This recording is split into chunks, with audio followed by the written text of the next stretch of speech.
Commandant du Blue Lagoon de la planète Laborde, nous sommes sur la rampe d'arrivée. Nous avons besoin de carburant et d'un robot de réparation, en attente d'autorisation de se poser sur le deck.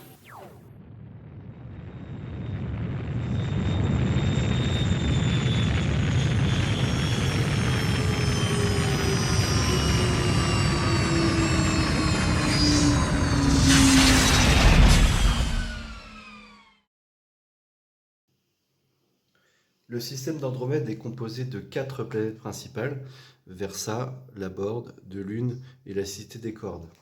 Au carrefour de ces pôles de forte population, chaque joueur va développer son astroport. Vous devrez répondre rapidement aux besoins de tous les vaisseaux pour augmenter votre renommée sur leur planète d'origine. Vous devrez aussi développer votre astroport pour optimiser vos ressources et vos capacités. Alors je vais faire une rapide présentation du matériel. On a d'abord le tableau de renommée qui va servir à marquer les scores de jeu avec la piste tour de jeu. Le eShop avec ses 2 curseurs qui va nous donner à chaque fois, à chaque tour, le prix de chaque ressource. La pioche des cartes développement. Et ici la rampe d'arrivée avec les vaisseaux de niveau 0, les vaisseaux de niveau 1 et les vaisseaux de niveau 2. Et ici, on a la plaquette Astroport, donc pour chaque joueur, avec les 4 tuiles travaux qui permettront de développer les éléments de l'Astroport. Et ici, on a les 2 decks qui vont permettre d'accueillir les vaisseaux. Astroport est un jeu de développement avec programmation. Chaque joueur possède un Astroport sur lequel il pourra accueillir des cartes vaisseaux.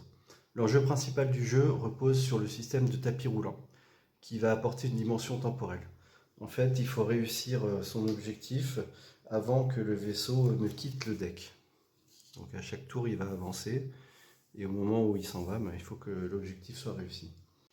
Le eShop est un marché d'échange des ressources qui a un double fonctionnement. D'une part, il indique la valeur des différentes ressources sur les côtés extérieurs. Et d'autre part, il permet de moduler la quantité d'énergie, donc les ressources de base, l'énergie solaire, reçue par les joueurs en début de tour. Donc là, c'est les côtés, les curseurs verts. À chaque tour, le joueur actif devra choisir un curseur, le monter d'un cran, et du coup, ça modifiera l'équilibre entre les coûts et les gains. Chaque vaisseau dont l'objectif est atteint rapporte de la renommée sur sa planète d'origine. Par exemple, ce vaisseau vient de la Cité des Cordes, donc s'il a atteint son objectif, je gagne de la renommée sur cette planète. Les différentes ressources qu'on va trouver sur le jeu Astroport sont l'énergie de base, donc l'énergie solaire qui vaut toujours 1, le carburant raffiné, les robots de mécano, les robots de luxe et les robots de nettoyage. Et puis ensuite on aura les cubes de marché noir et les robots du marché noir. Pendant les différentes phases de jeu, il faudra répartir ces ressources entre les vaisseaux et les éléments de l'astroport qu'on souhaite développer. Alors, on peut développer des panneaux solaires pour gagner plus d'énergie solaire. On peut agrandir et construire des nouveaux decks pour accueillir plus de vaisseaux et de plus gros vaisseaux. On peut aussi développer un marché noir qui réduit les coûts et les formalités de programmation. Au cours du jeu, on pourra aussi acheter des cartes de développement qui permettent une multitude d'avantages aléatoires, mais parfois ces cartes peuvent être dangereuses. Le système de répartition des cubes sur les différentes zones de l'astroport est basé sur une programmation simple. On place les cubes à un tour dans les pompes, et au tour suivant, ces cubes seront disponibles dans les zones où on les a placés au préalable. La répartition des robots fonctionne comme un tapis roulant, comme pour les vaisseaux.